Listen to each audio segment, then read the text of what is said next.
வணக்கம் தமிழ் மக்களே. இன்றைக்கி நம்ம பார்க்க போகிறது இட்லி குருமா.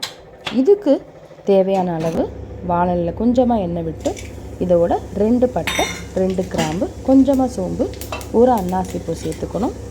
எண்ணெயில் எல்லாம் பொரிஞ்சு வந்த பிறகு 5 பல் பூண்டு தட்டி வச்சுருக்கோம், அதை இதோட சேர்த்துக்கலாம்.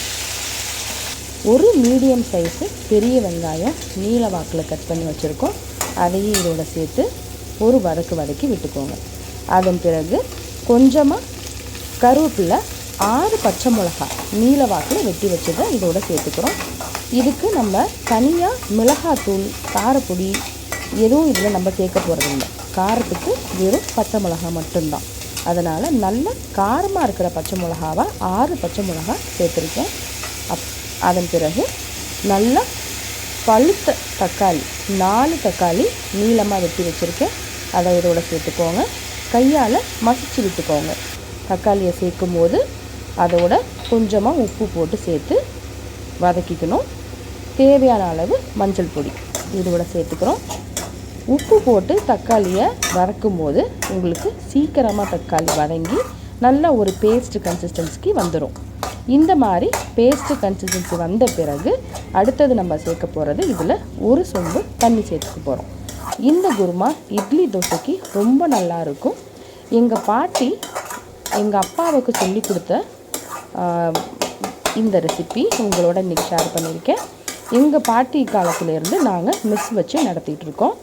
ஸோ இப்போ மெஸ் இல்லை, அப்பா இதை எப்போதுமே எங்களுக்காக செய்வாங்க.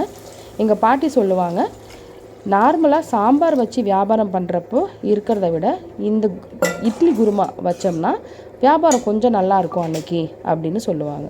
ஸோ இந்த இட்லி குருமா ரொம்ப டேஸ்ட்டாக இருக்கும். இதை நீங்கள் ட்ரை பண்ணி பாருங்கள். ஒரு சொம்பு இதில் தேவையான அளவு தண்ணி சேர்த்துருக்கேன். அந்த ஸ்டேஜில் நீங்கள் உப்பை செக் பண்ணி பார்த்துக்கலாம்.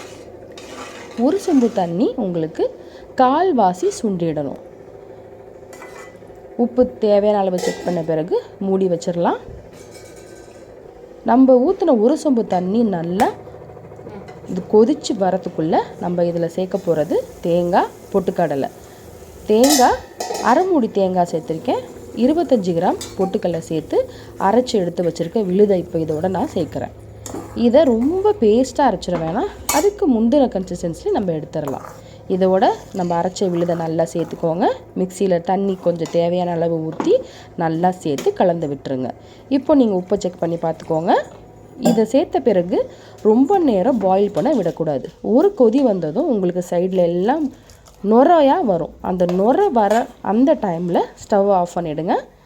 கடைசியில் வாசத்துக்கு ஃப்ரெஷ்ஷான கொத்தமல்லி போட்டு இறக்கிடலாம். இதை இட்லி தோசைக்கு ட்ரை பண்ணி பாருங்கள் மக்களே, ரொம்ப சுவையாக இருக்கும். ரொம்ப டிஃப்ரெண்ட்டான ரெசிபியும் கூட. நீங்கள் சாப்பிட்டுட்டு அப்புறம் நீங்கள் ட்ரை பண்ணி பாருங்கள். எங்கள் சேனல் புதுசாக நாங்கள் ஸ்டார்ட் பண்ணியிருக்கோம். கண்டிப்பாக உங்களுக்கு இந்த டேஸ்டான இந்த இட்லி குருமா பிடிக்கும்னு நம்புகிறேன். அவ்வளோதான், ஸ்டவ் ஆஃப் பண்ணியாச்சு. இப்போ வாசனைக்காக கொஞ்சம் கொத்தமல்லி தழை சேர்க்குறேன். ஷேர் பண்ணுங்கள், கமெண்ட் பண்ணுங்கள், சப்ஸ்கிரைப் பண்ணுங்கள் மக்களே. Bye by.